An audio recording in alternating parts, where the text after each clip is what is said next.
então.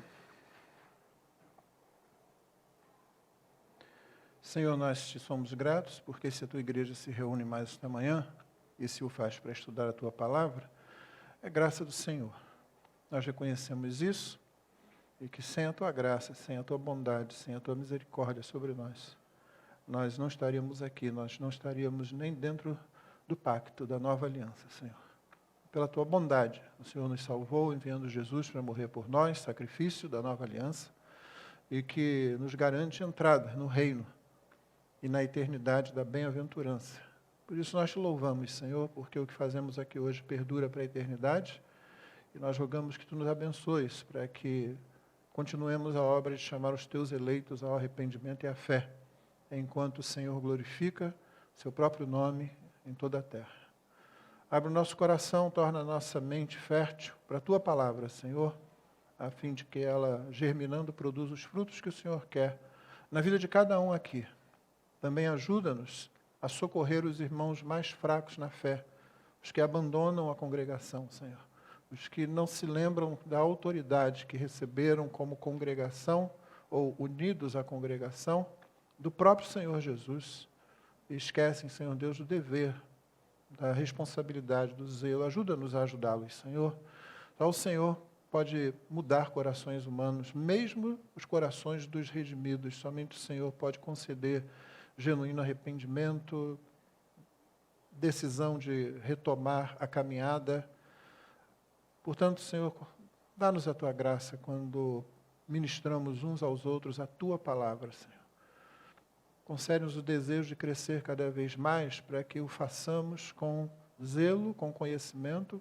Concede-nos, Senhor Deus, a persistência para quando encontrarmos resistência na vida dos nossos irmãos. Concede-nos, Senhor Deus, humildade para saber que nós só estamos caminhando porque o Senhor é conosco. Dá-nos a tua bênção, então, assim, nesta manhã, abençoa as classes que estão reunidas e o restante deste dia nesta igreja, em todas as igrejas que se reúnem para pregar o teu evangelho. Em nome de Jesus que nós oramos. Amém. Vamos começar olhando uns slides rapidamente. A autonomia da igreja local, nós estávamos vendo isso na semana passada, né? A gente vê que a Bíblia não faz, é uma citação aí do Stan Norman, é autor desse livro, de 2005, O Modo Batista, se você quiser traduzir assim. A Bíblia não faz referência a qualquer entidade que exerça autoridade acima ou além da igreja local. Né? A autonomia da igreja local está estritamente relacionada aos distintivos batistas que nós mencionamos na última aula. A Congregação dos Santos Regenerados assume a propriedade do ministério da igreja, com o entendimento de que apenas Cristo é o Senhor da igreja e sua vontade é o padrão segundo o qual a fidelidade da igreja é medida. Está no livro História do Batista, da Inglaterra para o Mundo, da editora Pronobis. Quando você olha para a Bíblia, principalmente Mateus 18 deixa isso muito claro, você lembra que a disciplina da igreja ela é feita e a última instância humana é a igreja. Se teu irmão pecar contra você, você vai lá, repreende. Se ele não ouvir, você chama mais um ou dois. Se ele não ouvir, você leva a congregação. Se ele não ouvir, não tem mais a quem apelar. A congregação é o ponto final. Tá bom? Nós temos vivido e exercido isso aqui. Pode passar o próximo aí, porque a Vivi roubou meu controle. Liberdade de consciência. Você não vai encontrar um texto dizendo liberdade de consciência, e muito menos um texto na Bíblia dizendo os batistas defendem isso e tal. Esse é o corolário, quer dizer, sumiu para mim. Esse é o corolário natural de todos os outros distintivos que nós vimos na semana passada. Só Deus é o Senhor da consciência. Esse é o resumo de princípios, um documento batista de 1858. Tem raízes espirituais e teológicas, não em teorias. Teorias é uma palavra latina que eu inventei. Em teorias sociais. Né? Então, o conceito de liberdade religiosa que vem da Escritura, ele não vem de um desenvolvimento cultural, de um construto social. Ele vem desse fato de que só o Senhor, só Deus é Senhor da consciência, né? E a expressão máxima dele no meio batista é a defesa e separação entre Estado e Igreja. Ou seja, você sabe que na Reforma, a Igreja Reformada ela surge muito ligada ainda ao Estado. Todos os reformadores originais foram assim. Os batistas fizeram essa correção no século XVII, separando igreja e Estado. Esferas diferentes de atuação, né? Ambas esferas ordenadas por Deus nas Escrituras, porém bem diferentes, só que nós não caímos na armadilha do que hoje é chamado de...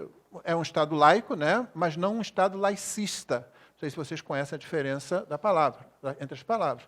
Um Estado laico é isso que os batistas defendem. Estado, igreja. O Estado não tem religião ou não deve ter. Ele deve agir em função e em benefício de todos os seus cidadãos. Porém, laicismo é quando você quer excluir qualquer convicção religiosa da mesa de discussão de políticas públicas, por exemplo. Entendeu? Não traga a sua religião para cá. O problema é que essa afirmação que alguns nos fazem, em si, ela é religiosa. Por que ela é religiosa? Ela é religiosa porque ela está dizendo assim, olha, eu não creio que Deus esteja interessado, ou que Deus deva intervir, ou aquilo que Deus disse deve influenciar a vida dos cidadãos. Ou ainda, eu não creio que exista um Deus. Essas afirmações são religiosas, vocês entendem? Quando a pessoa fala assim, deixa a sua religião para cá, você poderia responder só se você deixar a sua. Não, eu sou ateu. É uma atitude religiosa. Você está dizendo que não existe a religião, o religare, porque você não crê que existe uma divindade. Eu creio que existe uma divindade. Você vive a sua vida em função dessa sua cosmovisão, aonde Deus não existe. Eu vivo a minha vida em função da cosmovisão de que Deus, revelado nas Escrituras judaico-cristãs, existe. E o Deus que eu creio, ele interfere. E ele faz isso através das pessoas. Então, você viu, a discussão está bem mais básica. Não é eu tenho direito de falar de religião. Cara, você está sendo religioso, mas não quer que eu seja. Você está querendo ter um direito que você não está me dando. Entendeu?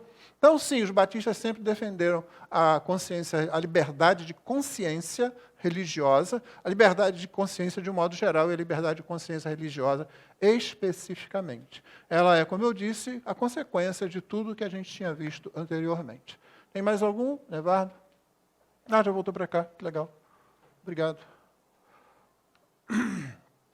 Isso acabou. Podemos ver o de hoje, então?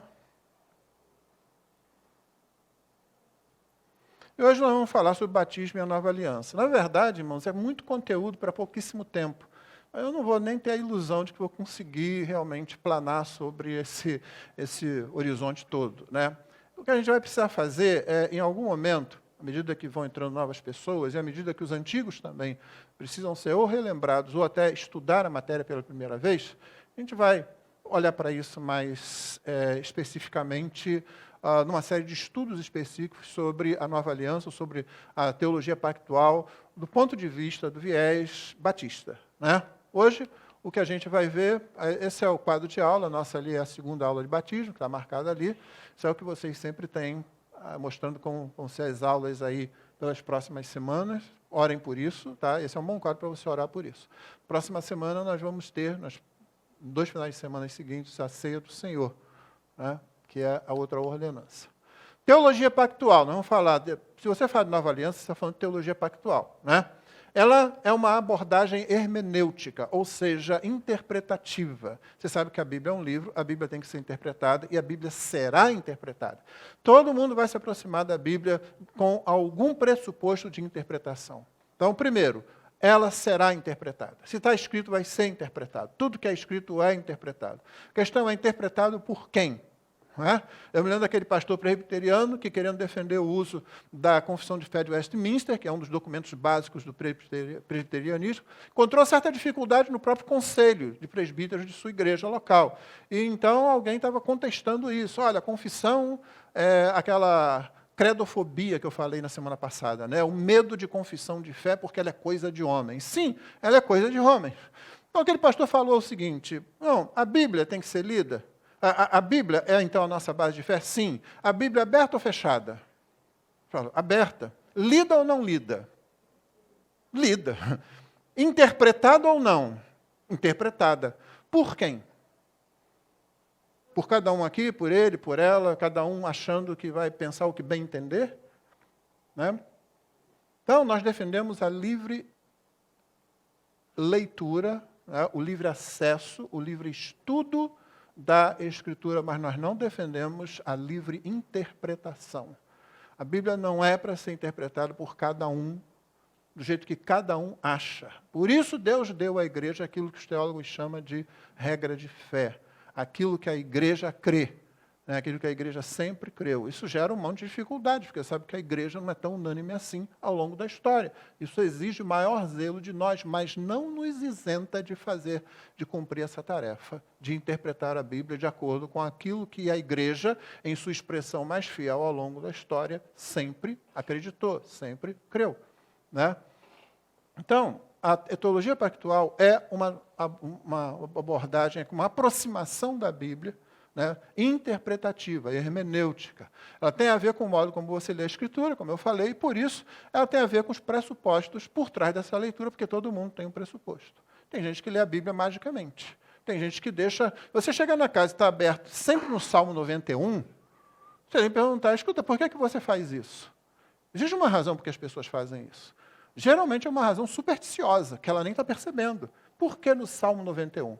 Por quê? Essa coisa num salmo que fala de proteção, de que nada vai me atingir, nada vai acontecer comigo. Entendeu? Então, a leitura da Escritura, ela vai ter um pressuposto.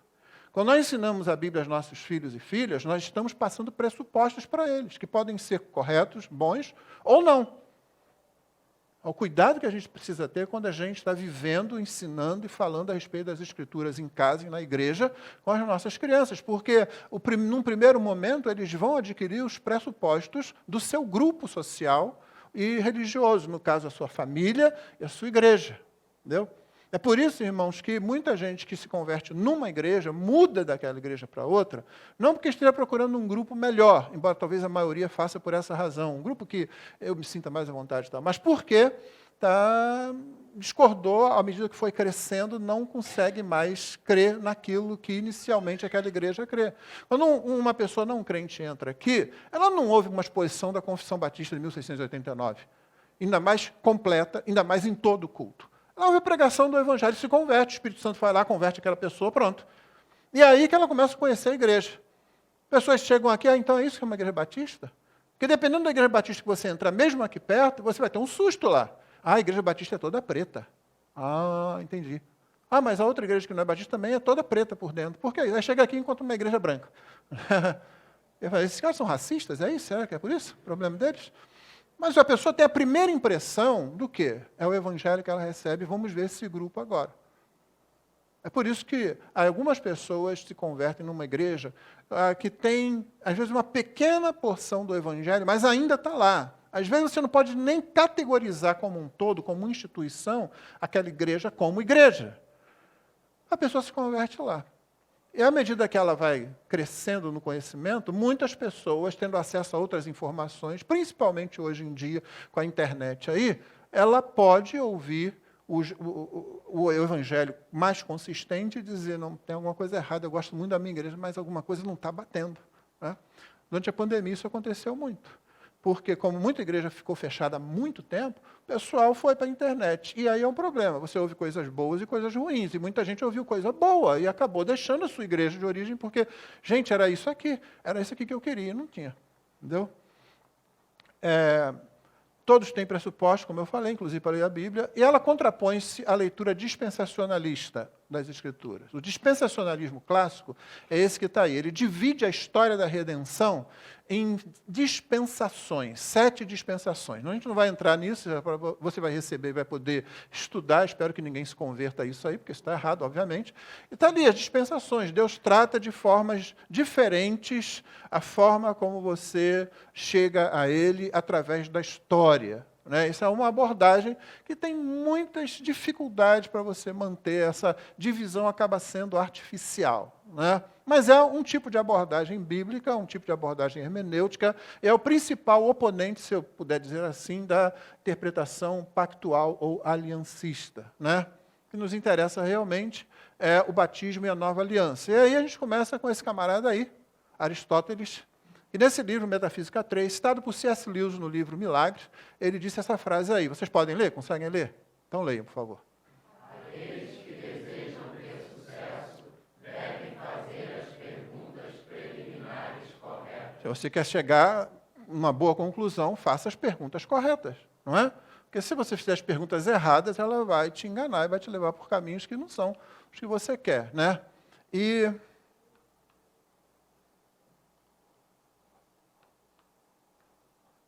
a pergunta óbvia, quando a gente fala de batismo e nova aliança, é quem deve ser batizado? É a primeira coisa que as pessoas vão perguntar isso. Mas quem deve ser batizado?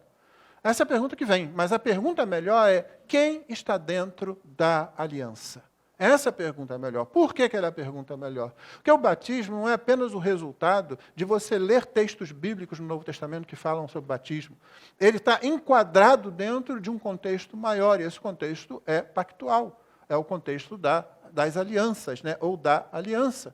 A razão por que pedobatistas, ou seja, aqueles que batizam bebês, batizam infantes, batizam aquelas crianças que não conseguem ainda professar a fé, é pactual. É uma compreensão pactual diferente da nossa compreensão.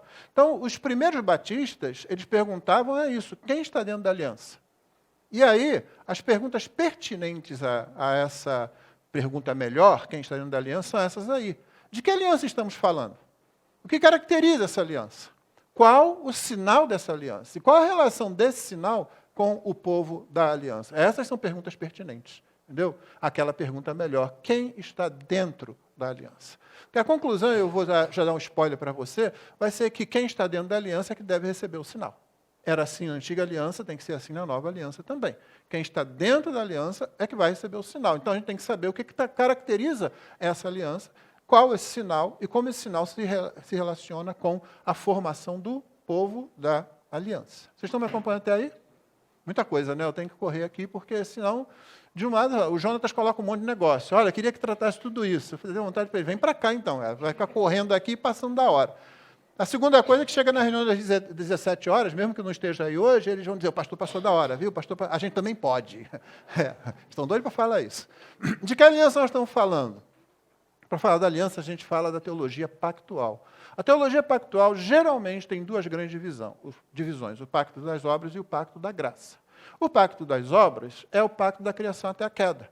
É aquele em que Adão recebe uma ordem, essa ordem não é uma ordem pura e simples, ele recebe uma ordem dentro de um contexto em que ele tem que fazer certas coisas. É dentro disso que a gente vê os 3 mandatos da criação. O mandato espiritual, representado no 7º dia de descanso, o mandato cultural, representado no cultivar e guardar o jardim, o mandato social, representado no casamento, na feitura, na criação da mulher e na união do homem e da mulher, para se multiplicarem, então, encherem a terra. Isso está dentro do pacto. Por que a gente diz, não tem uma palavra pacto ali? Não existe essa palavra. Então, por que é um pacto? É um pacto porque é uma exigência do ser maior, do Criador, e tem punição se você não cumprir. Tem uma condição, é tudo seu, cumpra isso que eu falei, aproveite tudo, mas não coma da árvore do conhecimento do bem e do mal. No dia que você fizer isso, a punição virá. Então você tem esse pacto das obras. Se o homem obedecesse esse pacto das obras, ele adquiriria vida eterna em incorruptibilidade, né? Em eternidade, e pronto. Fim da história. Ou continua a história de outra forma, mas não foi isso que o homem fez. O pacto das obras, ele fracassou porque o ser humano fracassou dentro dele. Desobedeceu a Deus, e então, a partir daí, começa o pacto da graça. O pacto das obras exigiu uma resposta que o ser humano era capaz de dar naquele momento. Entendeu? Ele era capaz de dar essa resposta positiva e santa, já que ele foi criado santo. Por que a gente sabe que ele foi criado santo? Porque Deus disse que era o quê? Muito bom. Não só disse que era bom, mas no final diz, é muito bom. Se houvesse uma manchinha de fosse que fosse de pecado, Deus não quer dizer isso. Quando Deus diz é muito bom, você sabe, o homem e a mulher, eles foram criados em santidade. E eles podiam responder a isso. É por isso, irmãos, que Deus tem o direito de exigir no pacto da lei, no pacto sináitico, o pacto lá de Moisés, ele tem o direito de exigir. As pessoas falam, Deus não podia exigir isso de quem não pode cumprir. O ser humano não pode cumprir. Não, peraí, Deus não criou o ser humano com essa deficiência. O ser humano foi criado podendo cumprir. representada. É por isso que a gente chama de teologia federal. Isso significa, existe um cabeça. A palavra que vem, fuedos, que vem do latim, ela significa o cabeça. O representante. Né? Adão era o representante pactual da raça. O que ele fizesse teria influência sobre todos os seus descendentes. Da mesma forma, Cristo é o representante pactual da nova criação, da nova raça. Isso aí está bem claro em Romanos capítulo 5. Né? Quem está em Adão, quem está em Cristo. Cristo é o último Adão, ele fecha aquela raça de pecadores ali, ele consegue pôr fim a isso, e ele é o segundo homem. Né? O primeiro homem, Adão, falhou. O segundo homem não falha. Ele dá início a uma nova raça, a raça dos regenerados. Tá? Usando raça aqui com um sentido bem amplo. Né? Então, o pacto das obras cessa ali. E logo que o pacto das obras cessa por causa da falha humana, Deus vem com o pacto da graça. Já apresentado lá no proto-evangelho, em Gênesis 3,15. Quando o Senhor diz que a semente da mulher vai esmagar a cabeça da serpente. Ali é o proto-evangelho, ali começa. Dali para o resto você tem pacto da graça. Da queda até Cristo, seus apóstolos e a igreja, enquanto isso durar. Esse é o pacto da graça. Tá? Geralmente, pedobatistas e credobatistas pensam igual até aí. Né? As diferenças vão acontecer depois. Os pedobatistas, já estamos falando de que aliança, então? Eles pensam num pacto da graça com duas administrações. E assim, eles realçam aspectos de continuidade. Nevado, o que você fez com o restante da palavra? É tão fácil botar a culpa nos outros, né? Ainda mais quando você está com o microfone. Eles pensam assim, você tem um pacto da graça, mas você tem duas administrações. Uma é a antiga aliança e outra administração é a nova aliança. Vão olhando isso. Né? Estava aí, Nevado, viu? Duas administrações, o AT e o NT, o Antigo Testamento e o Novo Testamento, e assim eles realçam aspectos de continuidade entre as alianças. Irmãos, existe continuidade e existe descontinuidade. Tanto o pedobatista como o credobatista, eles ficam bem, eles trabalham isso, eles sabem disso. Mas a ênfase num pacto da graça com duas administrações diferentes acaba realçando a continuidade em detrimento daquilo que é descontínuo entre a antiga aliança, entre o que foi revelado no Antigo Testamento e entre a nova aliança, que é finalmente concluída, de fato, efetivada no Novo Testamento. Então, essa é a posição dos pedobatistas. É por isso que eles vão estender algumas coisas da antiga aliança para a nova aliança. Os credobatistas, né, os que batizam crentes, os que professam a fé, eles creem num pacto da graça que é revelado progressivamente na antiga aliança. Lá ele está em forma de promessa e juramento. Palavras bíblicas, juramento é usado em Hebreus, promessa é usada, por exemplo, em Jeremias 31, né, a promessa de uma nova aliança. Então, você olha o pacto da graça e você vê a nova aliança lá dentro dele. Por isso, a gente enxerga como progressiva, ela está vindo, em forma de promessa, em forma de juramento. Hebreus usa essa expressão, né? Deus jurou por si mesmo. Né? Então, nós cremos que o pacto da graça, na antiga aliança, ele projeta a nova aliança, mas ela está em forma de promessa, de coisa a ser efetivada. Formalmente, nós cremos, ela é concluída na nova aliança. Esse pacto da graça é formalmente concluído na nova aliança. Somente na nova aliança se tem o sacrifício pactual formal. O único sacrifício que realmente é aceito por Deus. Então, na antiga aliança, você tem sacrifícios que apontam para esse sacrifício. E na nova aliança, o sacrifício chega. Porque se há uma coisa que deve acontecer no pacto, ele tem que adquirir uma forma de sacrifício, a partir de todo o conhecimento que Deus deu depois da queda. Você vê que sacrifícios entram em cena sem nenhum aviso. Abraão construía um altar ao lado de cada tenda que ele armava. Ele andava, é o que se diz de Abraão, né? Botava uma tenda, um altar do lado. Quem mandou ele fazer isso? De onde que ele tirou esse negócio? O altar é um lugar de sacrifício. É por isso que nós não temos altar na igreja evangélica. Tá? Fala esse negócio de vamos até o altar. Não, não tem altar. Altar é lugar de sacrifício. E o único sacrifício que realmente vale é aquele que foi feito no altar da cruz. A cruz foi altar definitivo, onde o único sacrifício válido para tirar pecados foi realizado. Acabou lá.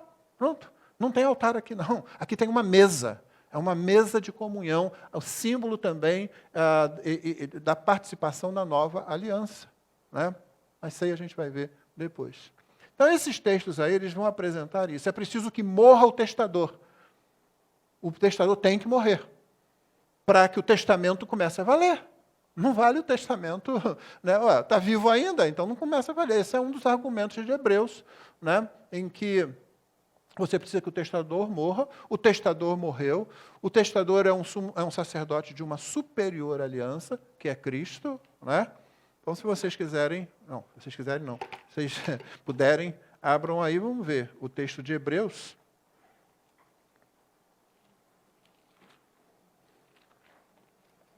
Gente, a gente vai passar correndo por ele, tá? Não dá para fazer toda a exegese, pregação aqui, não, porque vocês não vão ter pregação hoje. Mas isso que eu falei, vocês vão ver aí. Hebreus 8, de 6 a 11. Como é que está lá? Mas agora, Jesus obteve um ministério tanto mais excelente, quanto é também mediador de superior aliança, instituída com base em superiores promessas. Promessas estavam lá, promessas superiores àquelas da lei mosaica. Por isso você vai encontrar essas promessas, não na lei, mas, embora elas estejam lá de alguma forma, mas principalmente nos profetas, como Jeremias 31 a 33, aonde ele diz, vou fazer uma nova aliança com vocês, não como a que fiz com seus pais, que vocês quebraram, né? Mas aquela em que eu vou interiorizar a lei, colocar dentro de vocês, né? Então, superiores promessas. Porque se aquela primeira aliança tivesse sido sem defeito, de maneira alguma estaria sendo buscado lugar para uma segunda aliança. Qual o defeito? O defeito da primeira aliança? Ela é exterior. Qual o outro defeito? O principal defeito dela. O principal defeito dela? Exato. E nós não conseguimos. Nós não conseguimos fazer isso. O Paulo diz isso. Paulo diz assim, a lei, ela é boa, ela é perfeita, ela é santa. Agora, eu sou vendido sob pecado. Né? Então, o pecado faz com que a lei, que era uma coisa boa, eu achasse que ela era ruim. O pecado é tão maligno que a lei se torna ruim para nós. É por isso que ele disse, a gente tem que morrer para a lei. É o único jeito que nós estamos presos a ela. Estamos presos. Então, o grande argumento de Romanos 7 é esse. Você está preso como uma mulher está ligada ao marido. Ela será adúltera se for de outro marido. Esse marido tem que morrer. O problema é que esse marido não morre. A lei de Deus não passa. E aí? A gente está frito. Como é que a gente escapa agora? O que tem que acontecer então? Qual é o outro jeito dessa mulher se libertar desse casamento tão opressivo para ela? Ela tem que morrer. Ela precisa morrer. Como é que ela morre? Nós somos a esposa da lei, por assim dizer. Ela morre em Cristo. É Cristo que morre. Por isso a morte de Cristo é a nossa morte para a lei. Você morreu, você cumpriu a lei. Porque o salário do pecado é a morte. A lei diz que você não pode pecar. E ela diz que se você pecar, você vai morrer. Pronto, você morreu. Como? Em Cristo. Em Cristo você morre. E agora você está livre para a graça de Cristo. Então, esse é o defeito, né? O defeito da primeira aliança. E, de fato, repreendendo-os, Deus diz, eis aí vem, e aí ele cita Jeremias 31. Exatamente. E aí vem o dias, firmarei nova aliança com a casa de Israel e com a casa de Judá, não segundo a aliança que fiz com seus pais, no dia em que os tomei pela mão para os tirar da terra do Egito, pois eles não continuaram na minha aliança e eu não dei atenção a eles, fiz, diz o Senhor. Essa é a aliança que farei com a casa de Israel. Depois daqueles dias, diz o Senhor, imprimirei as minhas leis nas mentes deles, as inscreverei sobre seu coração, serei seu Deus, serão o meu povo. Não ensinará jamais cada um ao seu próximo, nem cada um ao seu irmão, dizendo, conheça o Senhor, porque todos me conhecerão, desde o menor até o maior deles. O sacrifício da aliança foi feito. Em Hebreus 9, de 11 em diante, você mostra, é o texto que diz que Cristo, que o testador, ele tem que morrer para que a aliança possa valer. Entendeu? Ele tem que morrer. A morte de Cristo, portanto, é o selo da nova aliança. Não existe nova aliança consumada, realmente, formalizada, a não ser que o sacrifício sobre o qual ela depende, ou do qual ela depende, aconteça.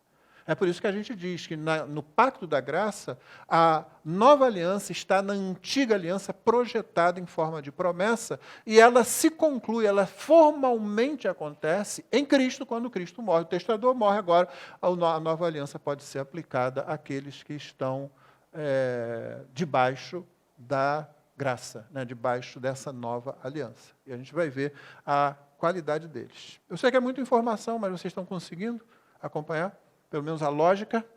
A lógica é essa, é como os batistas veem. Os credos batistas veem revelado progressivamente na antiga aliança, formalmente concluído na nova aliança, com o sacrifício do Senhor Jesus. Pedobatistas, antiga e nova aliança em continuidade. Por isso eles admitem, como disse o Moshe, a administração externa e interna. Existe uma administração externa, o pacto, a antiga aliança, não é? Por isso lá você tem, todo mundo recebe, ou pelo menos todos os homens recebem o sinal daquela aliança.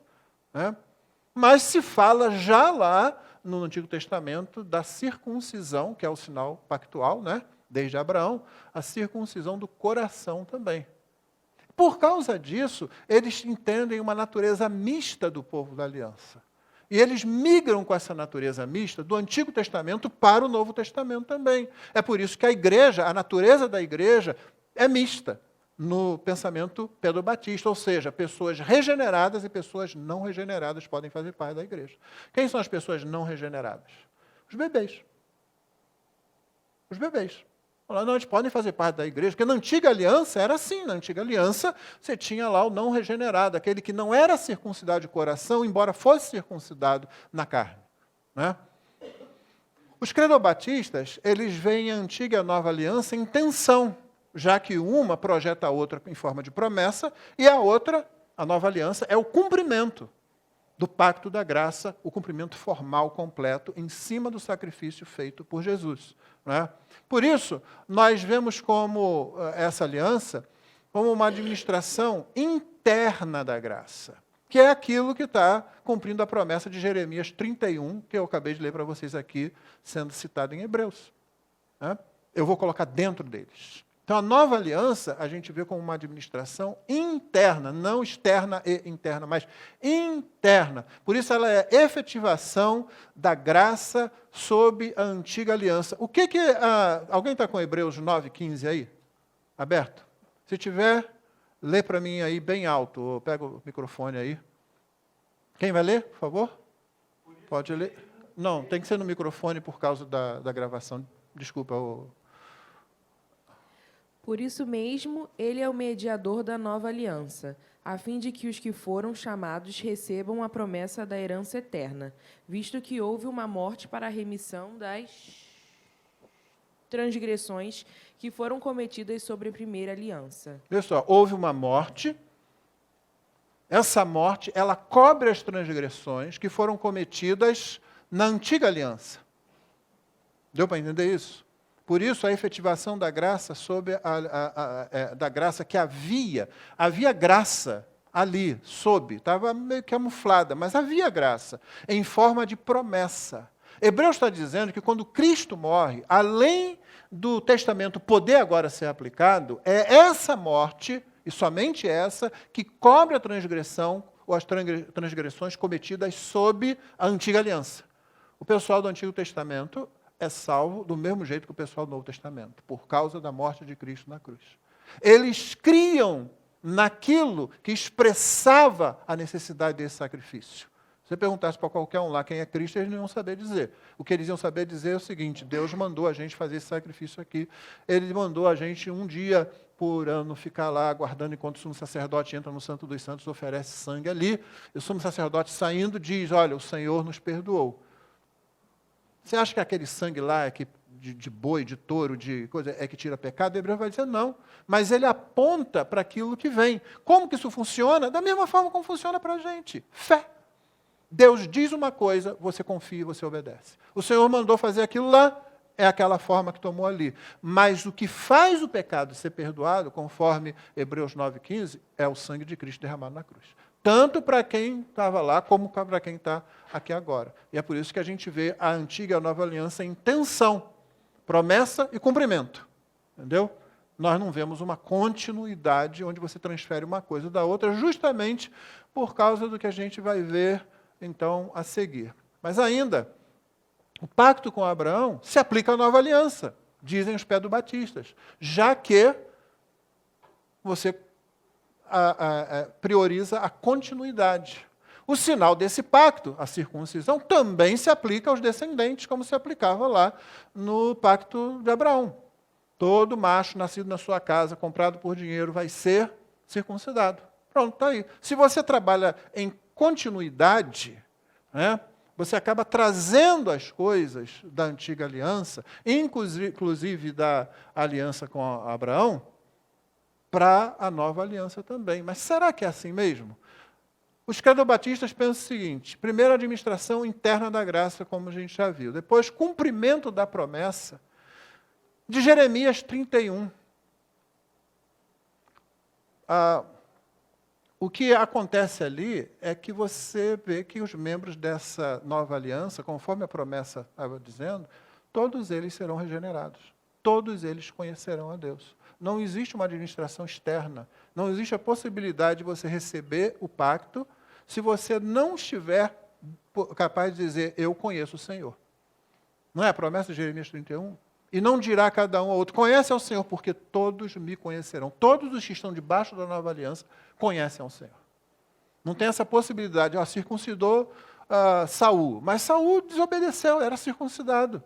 Ele não tinha o testemunho interno do Espírito, ele não foi regenerado, né? Morreu no seu próprio pecado, mas era circuncidado. Sim, na antiga aliança você tem essa possibilidade.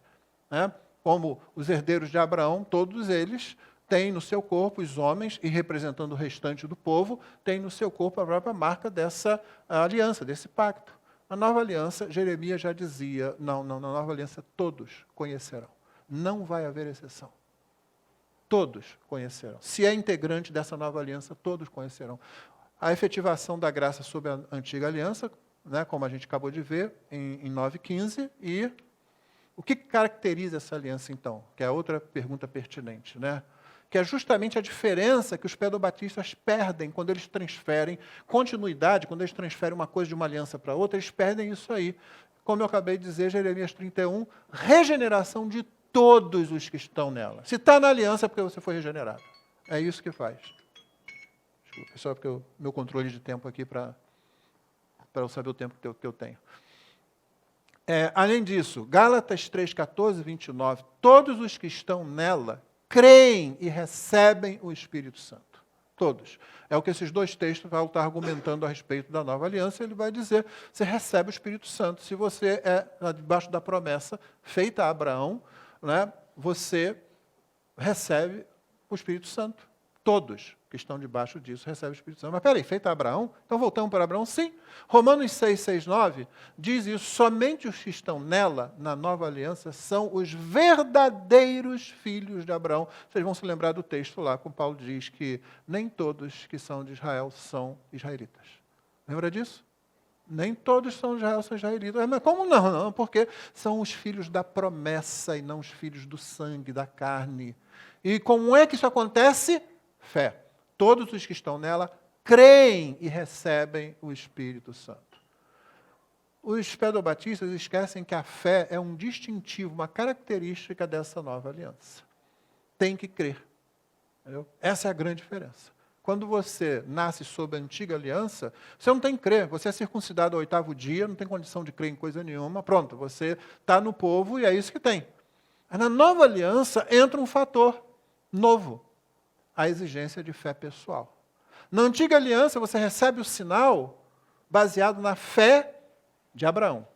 Se você crer como Abraão creu ao longo da sua vida, então isso vai demonstrar que você passou pela circuncisão do coração também. Que os profetas viviam lá exigindo do povo de Israel. Mas talvez você só fique com um sinal externo.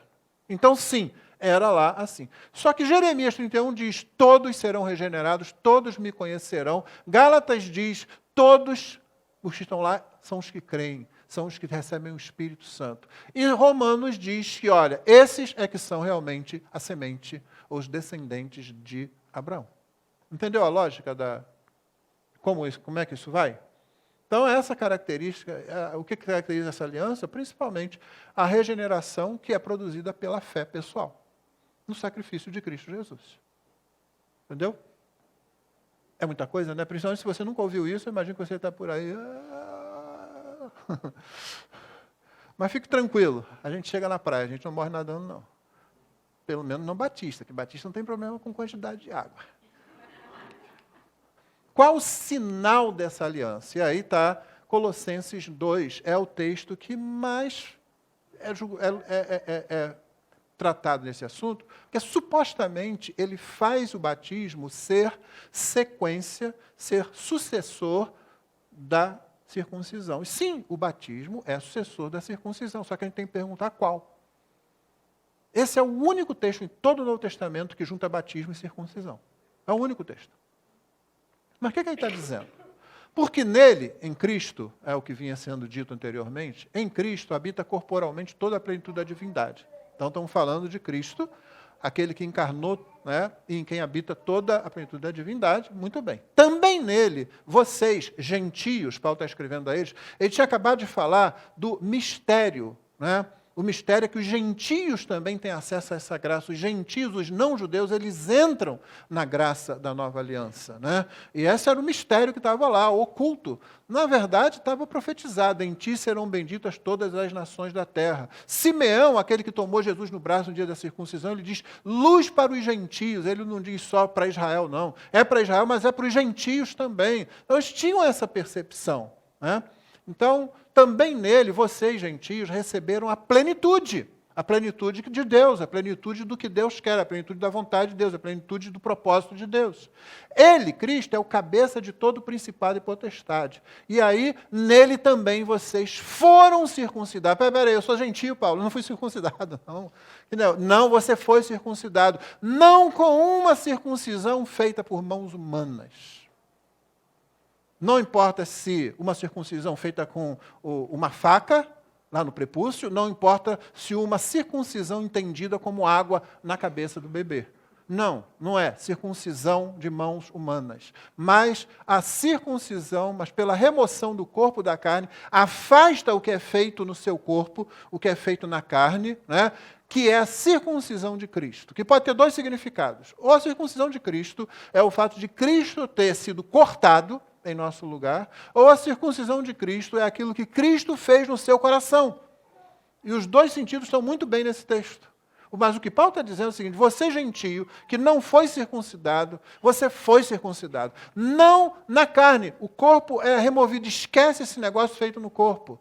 Mas a circuncisão, que não é feita por mãos humanas, a circuncisão de Cristo. E aí Paulo liga o batismo. Mas a essa circuncisão, a circuncisão que Cristo fez no coração, aquela que os profetas diziam lá, circuncidai não o vosso prepúcio, mas o vosso coração. Aí Paulo fala, tendo sido sepultados juntamente com ele, com Cristo no batismo, no qual, no batismo, vocês também foram ressuscitados por meio do quê? Da fé, que bebê nenhum pode ter. E no poder de Deus que o ressuscitou dentre os mortos. A gente vai chegar lá, porque você está dando spoiler na minha aula, Moshe. Então, o sinal dessa aliança é o batismo, que é sucessor de uma circuncisão, mas a circuncisão do coração, como Paulo coloca aí. Os pedobatistas leem esse texto, lendo aí a circuncisão, simplesmente. Eu acho que fica claro que não pode ser isso, já que Paulo está deixando claro, não é feita por mãos humanas. É a circuncisão de Cristo. Vocês foram circuncidados, sim. Né? Nele também vocês foram circuncidados. Imagina, isso deve ter batido no ouvido deles quando eles receberam essa carta, assim, nós fomos. E eles saíram dessa reunião dizendo, eu fui circuncidado, eu não preciso da circuncisão na carne, Cristo circuncidou o meu coração. E foi isso que aconteceu, isso que ficou explícito, claro, no batismo. no batismo, o coração está circuncidado, ou seja, pela fé, não foi por meio da fé? Você morreu e você ressuscitou por meio da fé. Se isso aconteceu, batismo na água. Aí sim, batismo na água. É sucessor desse tipo de circuncisão. Por isso, nós não entendemos que a circuncisão, que era o sinal da antiga aliança, com as limitações, como Moisés já falou, né, as limitações de ser... primeiro, você sabe que na Guerra de Secessão, que foi causada principalmente pela escravidão, pela questão da escravidão nos Estados Unidos, houve discussão sobre essa situação dos presbiterianos. E os escravos que eles tinham? Os que defendiam, os que tinham escravos? Pela antiga aliança, eles têm que ser. Se a criança recebe batismo, e se você comprou o escravo, como na antiga aliança, você tinha que pegar aquele adulto e batizar ele também. Mas e agora? Porque o Novo Testamento exige fé de um adulto. Aí eles tiveram que começar a dividir isso aí. Não. O adulto, sim, exige fé. O infante, não. Mas peraí, não era isso na antiga aliança. Na antiga aliança não se perguntava para o camarada lá, né, você quer ser circuncidado? Você acredita em Abraão? Você gosta do povo aqui? Né? Não, cara. Você foi comprado, já pensou isso? Você era comprado lá e, olha, circuncida. O quê? Aí vem o cara com aquela faca para o seu lado. Você, não quero, não. Você é comprado, a lei diz, eu comprei você, então você vai ser circuncidado. Você está dentro da aliança. Qual aliança? A antiga. Aquela que admite coração regenerado e coração não regenerado. Coração circuncidado e coração não circuncidado. Essa admite. Mas aqui precisa ter fé. Aqui precisa confessar a fé. E bebês não confessam a fé. Quando uma criança chega numa idade que ela consegue confessar a fé, e eu já tive a maravilhosa bênção de ver isso acontecer, né? Você testifica, você olha, aquela criança se converteu. Você batiza ela dá a profissão de fé, você vê que não é porque o pai quer, porque a mãe está influenciando, porque viu o coleguinha, não tem nada disso. Quando ela chega na cidade, ela é batizada. E algumas ficam a vida toda. E algumas não. Da mesma forma como adultos que a gente batiza, e alguns ficam a vida toda, e alguns não. Mas houve a profissão de fé. Está dando para entender isso? Está sendo gravado, vocês podem rever isso, ouvir várias vezes, porque eu sei que eu estou botando informações assim, mas eu acho que fica bastante claro. É a circuncisão do coração. É isso que precisa acontecer. Né? Eu vou deixar para ver isso junto com a ceia, tá? Porque o nosso tempo já acabou. Então, mas vou passar o trabalhinho de casa para vocês, tá? Desculpa. Cadê? Volta. Aí. Pedi que vocês leiam o Pacto da Igreja, então vocês vão receber a cópia do Pacto da Igreja que a gente cita aqui. Vou pedir que vocês apontem nele a maior dificuldade que você tem no Pacto da Igreja. Porque o Pacto da Igreja traduz aquilo que o batismo faz. Entendeu? O que o batismo faz? Ele coloca você na membresia. E na membresia você está pactuado com seus irmãos. Não venha para essa igreja se você não quer estar em aliança com seus irmãos. Deixa eu melhorar essa frase. Não venha para essa igreja até que você se conscientize de que você está pactuado com seus irmãos para ser servo deles. Se você não quer ser servo, o seu lugar não somente nessa igreja, o seu lugar não é no reino de Deus. Você ainda não entendeu o Evangelho. Porque o próprio Cristo deixou a sua glória e veio para ser servo. Foi até a cruz. E lembra como esse texto começa? Tenham em vocês a mesma atitude de mente, que houve também em Cristo Jesus, o qual existindo como Deus, deixa as suas prerrogativas e se torna servo. O problema de você desvincular batismo de membresia e de você não dar ao batismo o sentido de que você morreu para você mesmo, morreu para o mundo e morreu para a lei, é que muita gente entra na igreja para ser satisfeito. Quero saber o que essa igreja tem para me oferecer. Quero saber se esses irmãos vão me amar. Não, você entra na igreja para satisfazer a Deus, seu irmão. Você entra na igreja para amar seus irmãos. Você entra na igreja para servir seus irmãos. Amém?